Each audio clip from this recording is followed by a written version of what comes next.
Tonight's guest is the New York Times best-selling author of The Orchid Thief and Rin Tin Tin. In her new book, she opens the unsolved mystery of the most catastrophic library fire in American history and delivers a dazzling love letter to a beloved institution, our libraries. Now, that's what they gave me to read, and now I'm just going to talk to you for just a second about this book. This is the perfect book for Halloween because it is horrifying. I mean, have you read this book? Oh my word, it is horrifying. If you are a librarian or a lover of libraries or spent time in them, this is just horrifying. But it's also fascinating and diverse. It features a cigar-smoking televangelist, a rowdy cross-country hiker librarian. There are Nazis, and there are lots of burning books. So it is my decided pleasure to introduce to you tonight's guest, Susan Orlean, who I'm not saying she's larger than life, but when she was portrayed on film, you know who they got to play her. Meryl Streep. Welcome, Susan Orlean.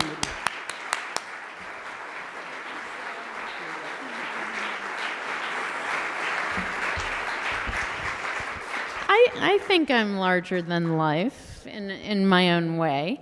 Thank you all for being here tonight. I'm thrilled to be here.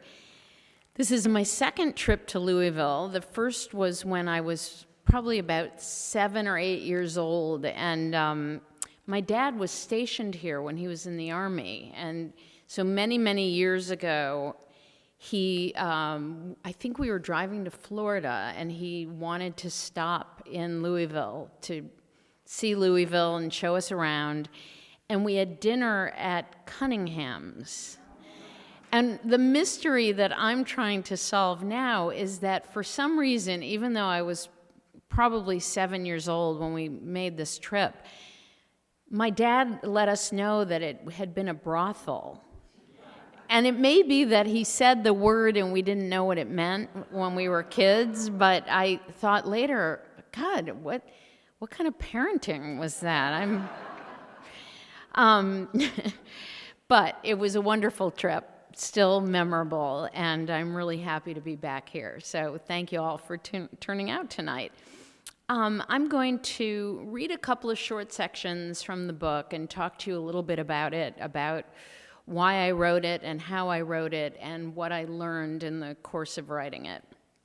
So let me just begin with a little bit from the first chapter of the book. I grew up in libraries, or at least it feels that way.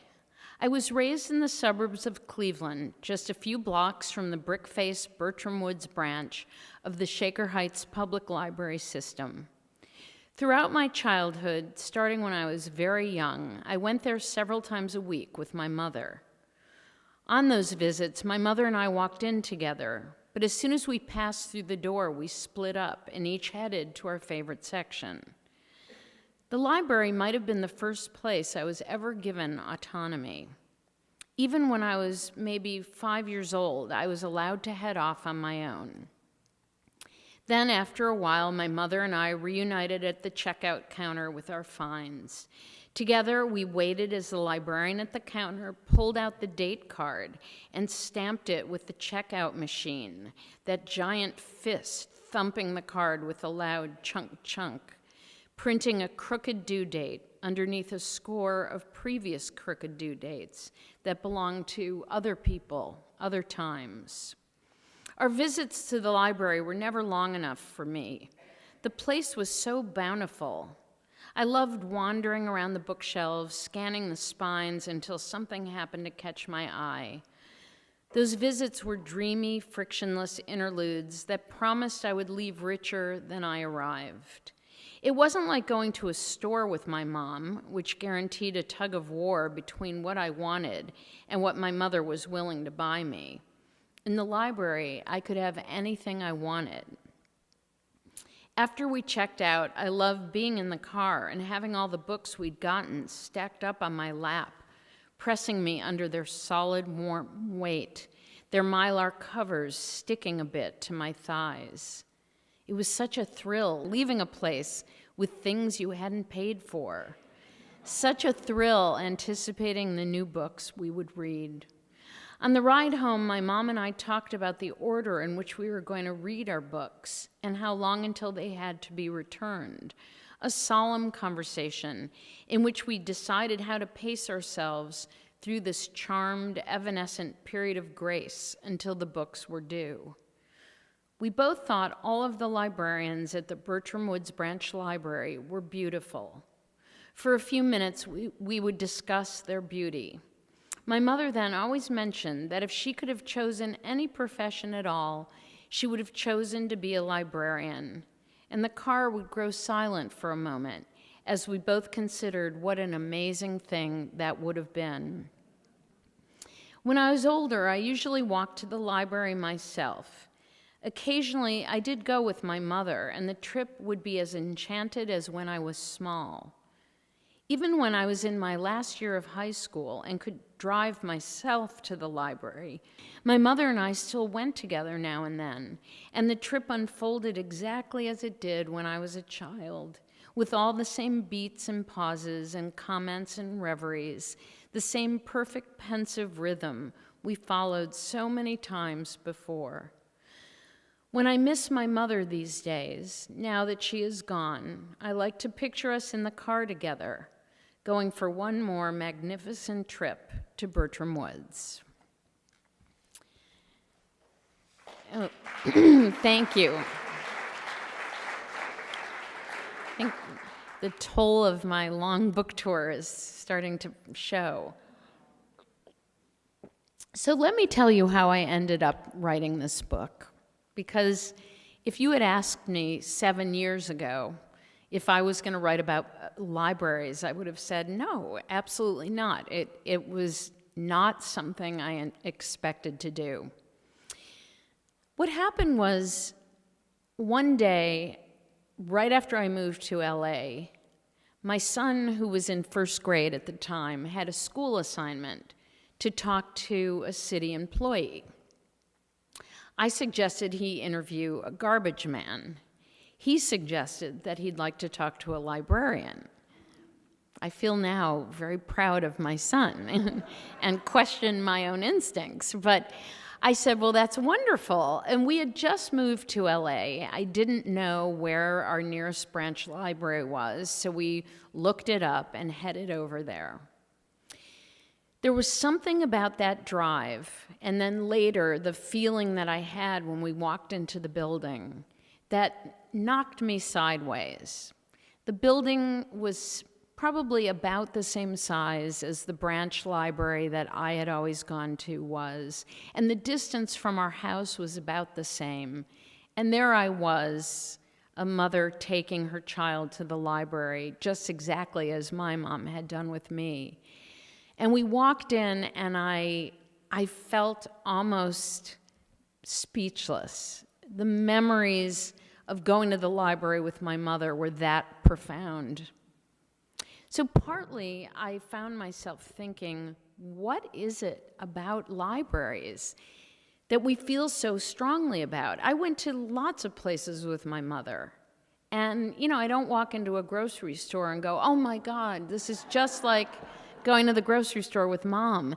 But walking into that library, I truly had a sort of moment of absolute memory and recollection and nostalgia that left me wondering, what is it about libraries that are so emotional for us? What followed was a sort of reporter's curiosity, which was, okay, there's this emotional piece. Why are libraries so meaningful? But also, as a reporter, I started thinking, I've never really thought about a library before as this incredibly complex mechanism, and I don't think the books just arrive there. I think there's probably a lot that goes on behind the scenes. And I started getting very curious, like how does a library operate? What happens? How do they choose which books to buy? So this was rattling around in my head. But I resisted, and I thought, I don't know, I'm not sure exactly what the story is that I'm trying to say.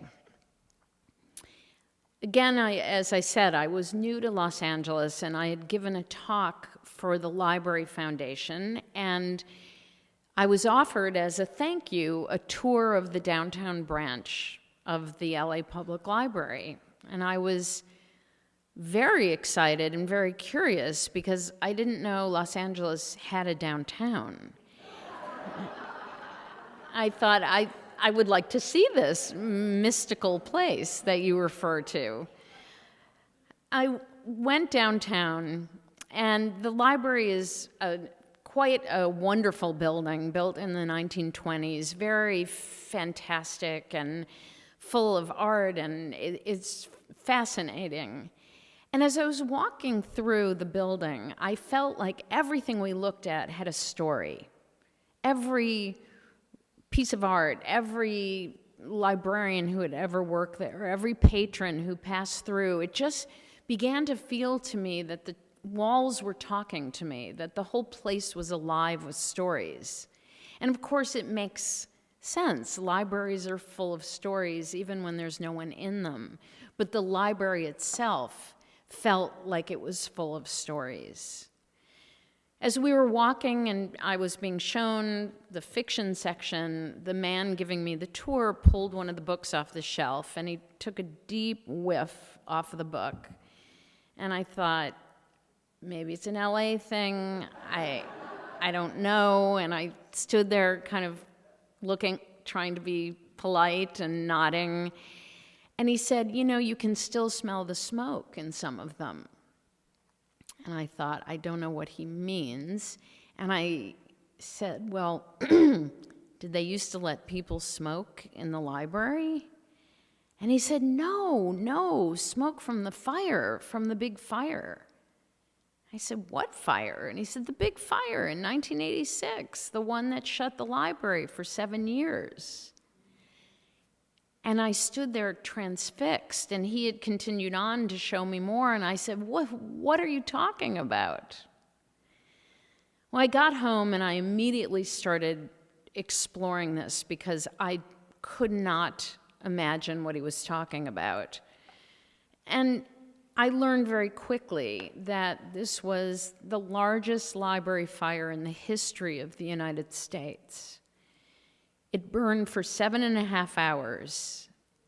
It rose to temperatures over 2,000 degrees. And at the end, when it was finally put out, 400,000 books were burned and 700,000 were damaged. It was devastating, as you can imagine. Entire sections of the library were gone. Well, I wanted to know everything I could know about this. Among other things, I was trying to figure out, why had I never heard of this? This was it's a major event. It's something that I was sure I would have heard of.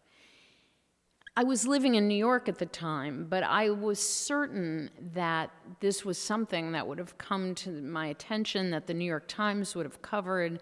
It's a devastating fire in a big city. It would have made the news.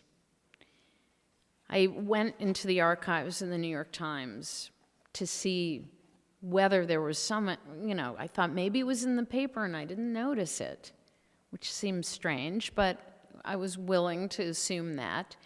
I got the newspaper out for that day, which was April 29th, 1986. And the headline of the paper said, "Soviets deny meltdown at the Chernobyl nuclear plant." And I got chills because that's why I had never heard of the fire. It was in the middle of this international catastrophe that it did appear in the paper, but pushed far back. It was in the paper the next day on page A14, after page about Chernobyl. So that, to me, made it even more interesting that this horrifying event had been overshadowed by another dramatic fire. And the power of that was really quite frightening. it was, I'm just going to read to you a little tiny bit from a section about the fire, because I wanted to try to describe the fury of this fire, which was quite astonishing. At first, the smoke in the fiction stacks was as pale as onion skin. Then it deepened to dove gray. Then it turned black. It wound around fiction A through L, curling in lazy ringlets. It gathered into soft puffs that bobbed and banked against the shelves like bumper cars. Suddenly, sharp fingers of flame shot through the smoke and jabbed upward. More flames erupted. The heat built. The temperature reached 451 degrees, and the books began smoldering. Their covers burst like popcorn. Pages flared and blackened and then sprang away from their bindings, a ream of sooty scraps soaring on the updraft. The fire flashed through fiction, consuming as it traveled. It reached for the cookbooks. The cookbooks roasted. The fire scrambled to the 6th tier and then to the 7th. Every book in its path bloomed with flame. So I found myself digging in to the story of the fire, which was deemed an arson and was investigated immediately. And someone was arrested, and I will save that story for you to read, because it was a very complex and ultimately convoluted pursuit of the person who was suspected of setting the fire. But I was also writing about the life of the library, not only the near death of the library, even though those two things to me were fascinating, because one of the things about burning books is that it's something that we all react to with real horror. It's a real taboo. It's something that throughout history has been seen as an act of violence against people. And again, this reminded me over and over that our relationship to books and to libraries is something more than our relationship to other objects. What's interesting is that at the time of the fire, a lot of books were lost that couldn't be replaced. But there were many books that, even now, I don't know about you, but if I have a book that I don't want, it's not that I would ever burn it, but I have trouble getting rid of it. There's something about a book that feels just one step removed from human experience, and we treat them and respect them in a different way than we look at other objects, even though a book can be replaced very easily these days. They're printed in large quantities, they can be replaced quite easily. It hasn't changed our relationship to them. So one of the things I loved working on this book was that librarians are very organized people, and they keep track of lots of stuff. So there was a lot of material for me to look at. And I had that glorious experience when I thought I had seen everything there was to see about the library, when one of the rare book librarians said to me one day, "I think I remember seeing some boxes in the back of the rare book room you might want to see." And as a writer, you just always say, "Oh my God, this is the best news I've had." She said, "Wait, let me go check." And what came out were 68 boxes of archives that cataloged the history of the library, which started around the turn of the century, and had flotsam and jetsam that had been gathered by librarians since the library had begun. And it was absolutely amazing. It felt like a time machine taking me through the history of the library. So one thing that I really loved that I came across was there was a department in the library that was called the Southern California Answering Network. And you may have something similar here. It was a huge part of the library for a long time. And it was basically a group of librarians who would answer the phone and answer questions. And this was human Google, basically. And one of the interesting things about the LA Library's answering network was that they began to notice that they would get very, very busy in the afternoon, starting at about 4 o'clock. They would just suddenly get flooded with calls. And someone figured out it was lots of people from the East Coast whose libraries had shut for the day, who figured out that they could call Los Angeles and get the answers for their questions. So the LA Library was doing double time, working both for the people of Los Angeles, but also for people around the country whose own libraries were closed. The librarians of the answering network, to my great delight, kept logs of the calls they received. And I just want to read a few of them to you because it gives you an idea of what kind of calls were flooding in. And these were calls that came to the library in the 1960s. Patron call. Wanted to know how to say, "The necktie is in the bathtub," in Swedish. He was writing a script. Patron called asking for a book on liver disorders for her husband, who is a heavy drinker. Patron wants to know origin of the expression "bear coughed at the North Pole," unable to provide answer. Patron called asking whether it is necessary to rise if national anthem is played on radio or television. Explain that one need only do what is natural and unforced. For instance, one does not rise while bathing, eating, or playing cards. Caller is a writer in Hebrew, wanted to create a pun between the word for Zion and the word for penis. We couldn't find a term for penis, but the word copulate in Hebrew is mitzayon, which helped her make a pun with Zion. Patron inquiring whether Perry Mason's Secretary Della Street is named after a street and or whether there is a real street named Della Street. Patron asked for help writing inscription for father's tombstone. So I guess you can get anything you want in the library. When I was working on the book, I came across a wonderful expression which really made me understand and sort of encapsulated everything that I was moved by in the course of writing this book. In Senegal, when someone dies, the expression that is used is to say his or her library had burned.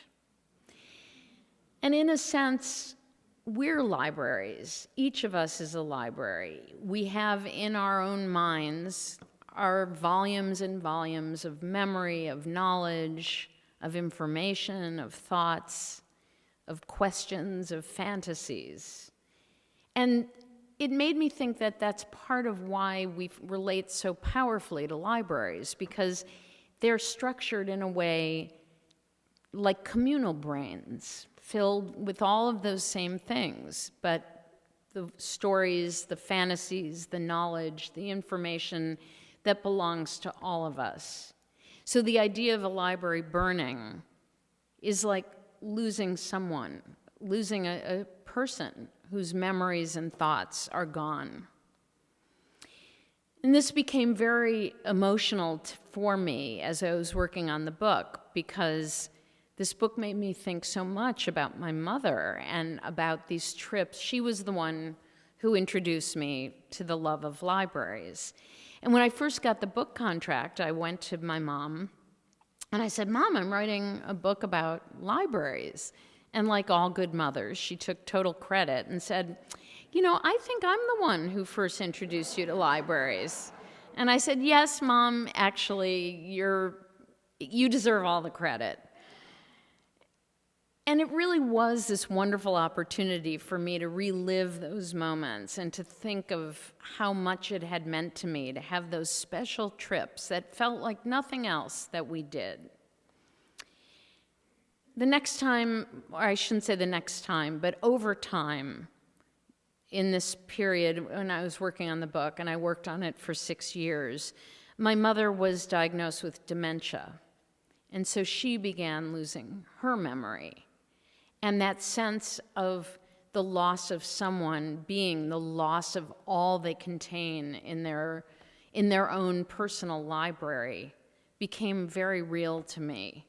And that expression made so much sense, both on an individual level, but also in the sense of why libraries are so meaningful to us. It's both personal memories and it's a cultural memory. And I think that's why we love them. So I want to read to you a little bit more from toward the end of the book. I went to the library late one day just before closing time, when the light outside was already dusky and the place was sleepy and slow. The library is so big that when the crowds thin out, the place can feel very private, almost like a secret place. And the space is so enveloping that you have no sense of the world outside. I went down to the history department, and then I roamed from department to department, just strolling through, and crossed the beautiful hollow rotunda, a gorgeous surprise every time I entered it, and then went up the wide lap of the back staircase where the statue of civilization stared at me as I made my way. The silence was more soothing than solemn. A library is a good place to soften solitude, a place where you can feel part of a conversation that has gone on for hundreds and hundreds of years, even when you're all alone. The library is a whispering post. You don't need to take a book off a shelf to know that there is a voice inside waiting to speak to you. And behind that was someone who truly believed that if he or she spoke, someone would listen. It was that affirmation that always thrilled me. Even the oddest, most particular book was written with that kind of crazy courage, the writer's belief that someone would find his or her book important to read.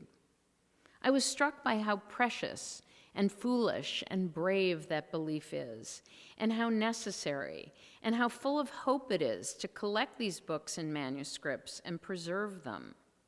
It declares that all these stories matter, and so does every effort to create something that connects us to one another, and to our past, and to what is still to come.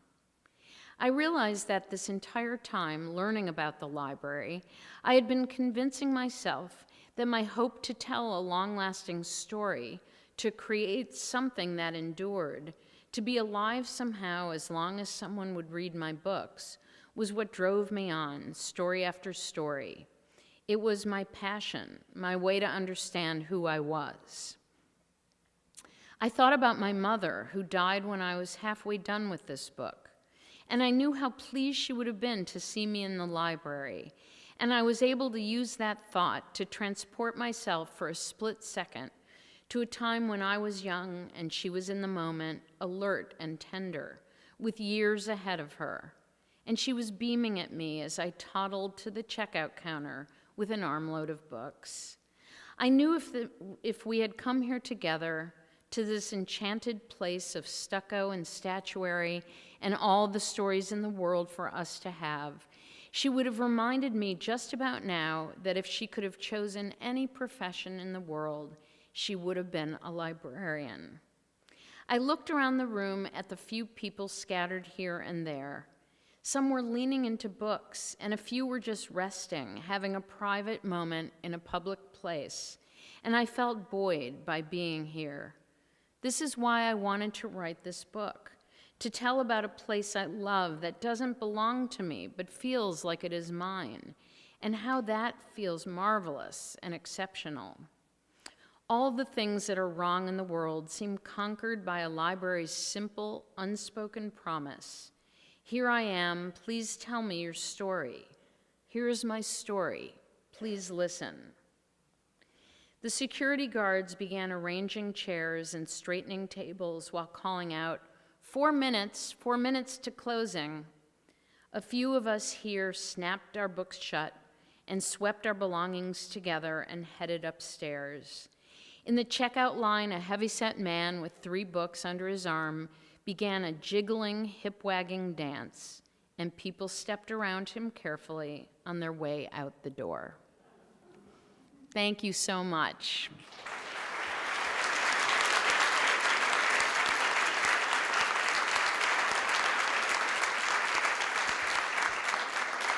Thank you. I so appreciate it. And I wanted to leave enough time for us to ask questions, so please don't be shy. And I just finished the book 2 days ago, and I just wanted to make a comment first of all. Your whole beginning of the book just brought back so many memories. I'm from the West End of Louisville, and I grew up about 3 or 4 blocks from the Portland Library. It's a Andrew Carnegie Historic Library. Oh. I just wanted to thank you because it just brought back so many memories of my trips there and my piles of books. My question is, when I first started reading about the book before I bought it, to tell you the truth, I was thinking, oh geez, a book about a library, oh, okay. But because of your previous books, I was, excited to read it. And it just blew me away because it was not anything like I expected it to be. well, I think that's good. Yes. No, it's just fascinating the amount of research you did. I guess my question was, did other people have the reaction that I had when you first started thinking about writing this book? Did some of your family, friends, your editors, people kind of discourage you saying, that may not be something that's just going to be... Well, are you trying to say that libraries aren't sexy? No, I was not going to write another book. I really felt that I just didn't want to commit to another project this big. And a friend of mine one day said to me, friends don't let friends write books. I thought, maybe that's a good thing to keep in mind. But I got so excited about this idea and how the richness of the idea, the complexity of telling the history of the library, the story of the fire, which is so dramatic and quite fascinating, and all of the pursuit of the arsonist. And every now and again, I would think, I'm writing a book about libraries. Is anyone going to want to read a book about libraries? But I think, first of all, I'm glad I'm wrong in thinking that, and that the idea that it would be dull is, because I think that's the idea that, libraries, they're so boring, or what could you say about a library that's interesting? I have to admit, I've made a career out of writing about things where people go, really? And I'm so used to it that it doesn't faze me. I would be more shocked if someone said, that's an amazing idea. Because it never happens to me. When I first ran into my publisher and said, I want to write a book about this toothless guy who steals orchids, and then I thought, did I just say that? That sounds crazy.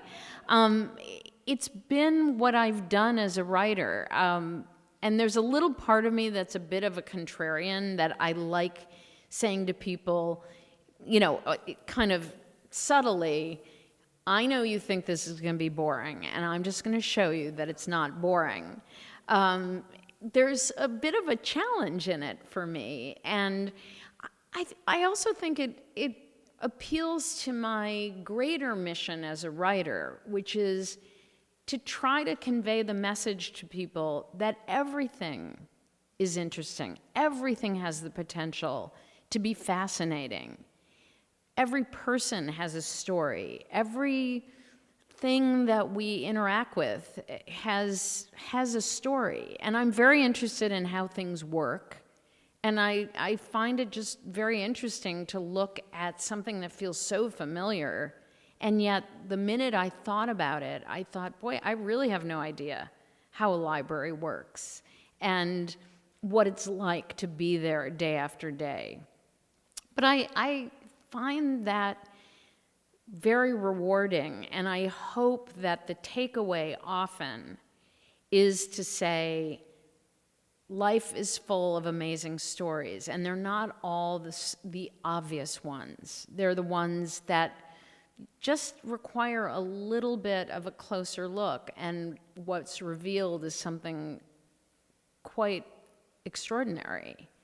And I've certainly found that to be true. I mean, if someone said I'm writing a book about a library, I probably would have had the same reaction of thinking, but it's so not boring. I mean, not to compliment myself, but it's simply factually not boring. It's factually fascinating. Thank you. Thank you very much. You're very welcome. So I'm just curious about the process of writing. You said it took you 7 years, and so can you describe a little bit about, did you write every day? Did you have pauses? Just a little bit about your process, and also the editing. Do you edit as you write, or do you just write it all down and then edit after? I love talking about process, so thank you for asking that.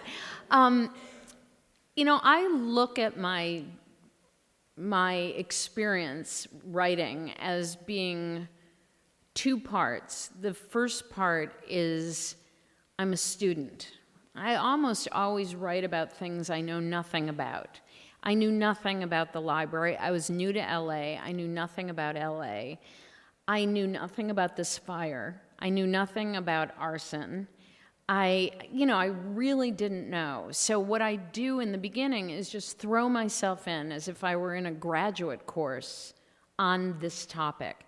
And I try to learn everything, and I don't limit myself to what I think will go in the book. I just try to get as broad an education as I can. And I don't write at all in the beginning because I don't know enough. And that can be the scary part when years go by and you haven't put down one word, and your publisher goes, "How's it going?" And you think, kind of hard to explain, but it's going fine. Usually it's, I have no idea how the book is going to shape itself. I truly don't. And I just gathering and taking copious notes and going down dead ends. There's a point at which I suddenly feel like I know the material. I know it well enough that I could teach it. And I switch from being the student to feeling that I could be the teacher. And I notice this because people in the beginning, when they say, "What are you working on?" I say, "It's a book about this fire at the library." And as time goes on, when they say, "What are you working on?" an hour later, I'm still talking. I'm, saying, "Well, let me tell you about arson. It's really one of the most interesting felonies." And, they've left, and I'm still talking. But that's when I realize that I've reached the point where I can talk to readers and teach readers what I've learned. That's a completely different in terms of day-to-day life. I'm suddenly, instead of being down at the library every day or digging in archives, I'm sitting at my desk and starting to structure it.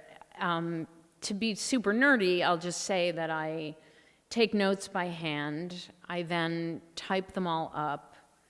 I then highlight through the notes all of the things that seem to me really interesting and salient. I then transfer those onto these 5x8 index cards. And I had more than 700 index cards by the time I was done kind of working through my notes. I then organized those thematically. I knew I didn't want to write the book chronologically because I thought if there's anything that would turn off readers, it would be a book that began, in 1895, a group of Los Angelinos decided to start a library. It would be like dull. So knowing that I wasn't going to follow the chronology from the beginning of the library, I had to really work to bring these, really I had 4 timelines. I had the fire, which was 1986, and the investigation. I had the history of the library, which is fascinating in its own story. I had the day-to-day life of the library, which I really wanted to capture, and basically spent a day embedded in each section of the library. And then there was this sort of overarching story of libraries in the world, libraries in my life. So I was working to braid those together. When I'm writing, I try to write 1,000 words a day. I also revise constantly. I write from the beginning through to the end. I don't write separate chunks. So I revise, it's a little bit like 10 steps forward, 4 steps backward, 10 forward, because I go back and revise before I move forward. I don't know if this is getting too technical, but I find it very interesting. And so by the time I'm done, and often there will be some fact that'll come up that I'll have to go and chase down as I'm writing, but generally I'm done with the reporting when I'm writing. And then I'm really writing from the beginning through to the end, and I don't know the end till I get to the end, which can also be, some people write standalone chunks and then kind of assemble them, but I feel like I write essentially the way I would have told the story out loud. And what I'm trying to do is preserve that sense of storytelling. And I don't know how to do that unless I write it that way. Perhaps more than you wanted to know, but... So I'm a librarian, so I love the convention of the, like the catalog cards at the beginning of each section. Now, how did you come up with that idea, and how did you make those selections? It was so much fun, and I'll tell you, there was a specific reason, which was there's a section where I was writing about Althea Warren, one of the women who had been the city librarian of LA, and she was somebody who was a real reading evangelist, and she was always giving lectures saying to people, you should lie to your friends and tell them you're sick and stay home and read a book. And, tell your aunt that you can't come over for dinner because you have a headache and stay home. And she specifically said, stay home and read Lucy Gayheart. And I thought, as I was writing this quote, and she's an amazing woman. I really had fun writing about her. She was fabulous. And I thought, Lucy Gayheart, I wonder if there is, I just want to know who the author was, and also I'm curious if it's still in the catalog at the library. And so I went into the catalog and it popped up. It's by Willa Cather. And I thought, I don't know why. Well, I do know why. I then just, being somebody who looks for creative ways to procrastinate, I started putting other titles in, or curiously, I went down that wormhole into the catalog. And I suddenly had this thought of wanting to capture in some visual way in the book that sense of the breadth of what the library has. And I was kind of nervous about it, and I called my editor and I said, I have this crazy idea. I want to list books before each chapter, but I want them to kind of look like the catalog card. And he said, I don't know, sounds good. So I went back. I was already halfway done with the book. I went back and for each chapter just would go into the catalog and look for books that triggered some connection to the chapter so that they are an effort to kind of foreshadow the chapter. And in some cases, there's a little joke embedded in it, but it was really fun, and I spent so many hours doing it because I would think, okay, gravestones in Missouri. I wonder if there's a book about that. And I would put it in and go, damn, they have like 12 books about gravestones in Missouri. And I think, all right, let me think of another one. And I would just go wild. It was really fun. It also was an astonishing thing to just see that I could not think of a topic about which there wasn't a book. I never did. I mean, I would try to get as weird as I could get, thinking of what would be a good way to begin the chapter, and there was always a book there, and it was kind of fantastic.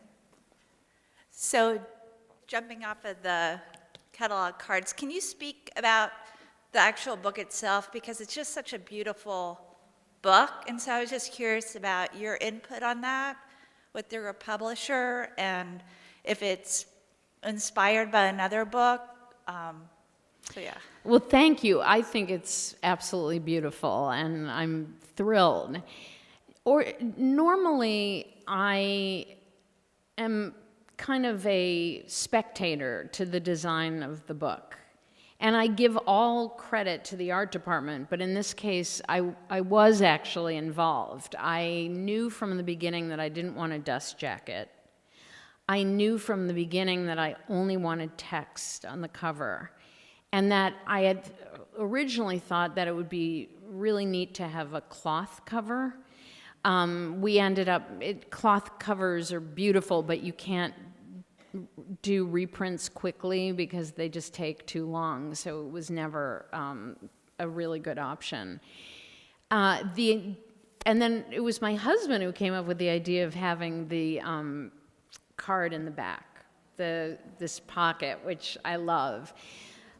It was something also, I think what we were really trying to do is to make the book itself feel very precious. And to me, it feels different from a lot of books. It really feels special. And since this is a book about the specialness of books, it seemed particularly important to make it really feel kind of delicious and it's very physical. And I know people are buying it on Kindle, and that's great, but I think as a physical book, it really has a presence I was hoping it would have, and I think they really did a phenomenal job. I keep petting it. It's like I love it. Hello. Hi. I am 31 years old, and I've just recently joined the Library Foundation Board here in Louisville. And while it thrills me, I've run into the question more so with people that are my age, are libraries still even relevant? And I'm just curious how you answer that question. Well, I think it's a good question, and I think it's one that I understand why people ask it. And there was a moment when the internet first exploded into our lives that you could ask that question and legitimately wonder if the answer was no, we don't need libraries anymore. The good news is libraries did not dig in their heels and say the internet doesn't exist, the outside world doesn't exist, we're going to remain exactly as we've always been. In my experience, libraries did the best thing they could have done, which was to say, this is the new way information flows. We're going to take advantage of our centrality to that and have a really good website and make things available online for people. But libraries are also still places. And I actually see a really rosy future for that. I mean, I think it's really interesting if you look at people 30 and under, a huge number of them don't work in offices. This is the way the world is heading, where people work from home. Well, people crave working somewhere other than home, or they may not have room to work at home, and they want to be in the company of other people, and libraries offer that. I mean, you're not going to sit and do millions of phone calls in a library, but they are ideal places for working, for being around other people, it's a very pleasant place just to come and read. And, you know, the generation that made Starbucks a massive force is the generation that I think will see libraries as being another place to gather. There's no reason anyone needs to go to Starbucks. They can make their own coffee. But there's a pleasure in leaving your home and being somewhere where there are other people, and I think libraries can really provide that. But they have, in a really impressive way, I think, embraced the new way that we consume information, and they've also fashioned themselves more and more as community centers, as sort of public parks for the brain. And I think that's fantastic. And I think we would all, number one, we should all go to the library more, even just as a place to enjoy sitting in a beautiful building. But secondly, I feel optimistic, and I think most visits to libraries are up. I mean, I don't know specifically about your library here, but in LA, the visits, people are checking out fewer books, but coming to the library more. And I think that's very telling, that people want it as a place and will begin flocking back to it, I think, and I hope so. You talked a little bit about your writing process. I wonder if you could talk about your career process. Like, your work first came to my attention through The New Yorker. So I wonder how you got your start and how your relationship with The New Yorker developed and how your career has sort of developed over time. Well, I wanted to be a writer doing literary journalism ever since I could imagine what literary journalism was. But I had no idea how you went about that. There's certainly was not a clear career path. When I got out of college, I was an English major, and my father extracted a promise from me to go to law school, which was what you do with an English degree, despite the fact that I had no interest in being a lawyer. This was, in his mind, a good thing. It was, something to fall back on, as he put it.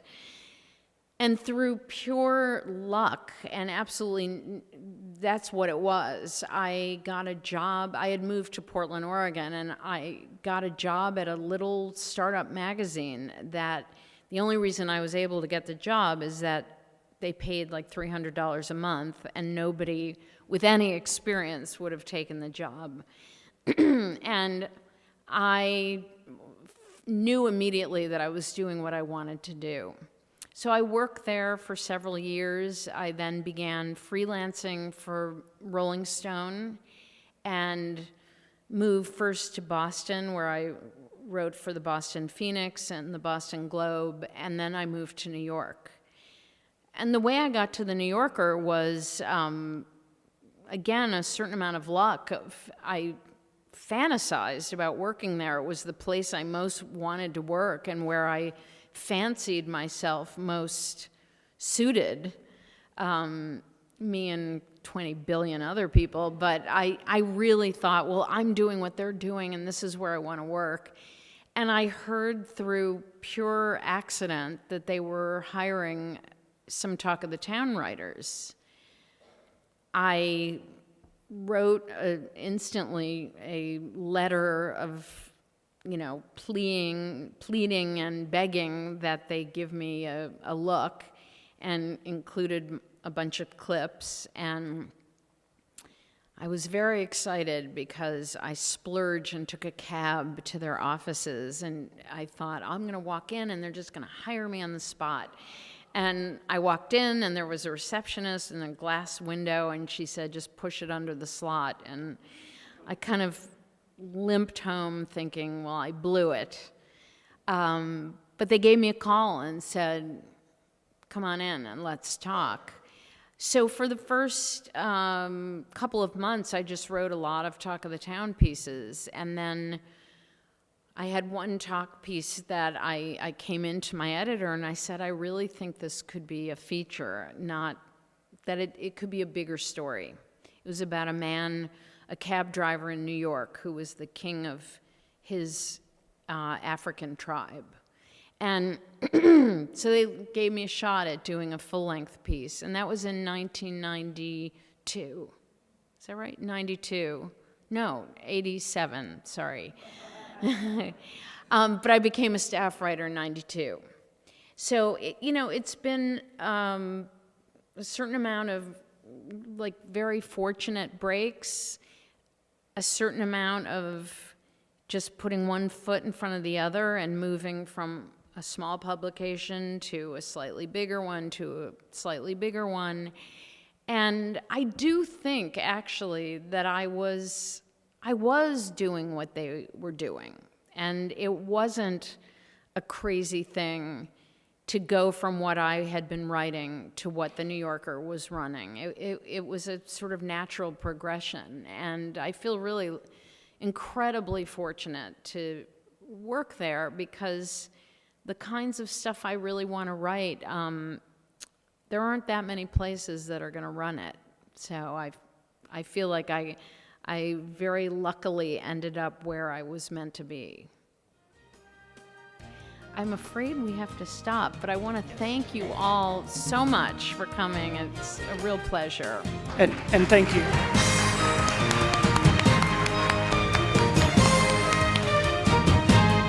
This has been a Metro TV production.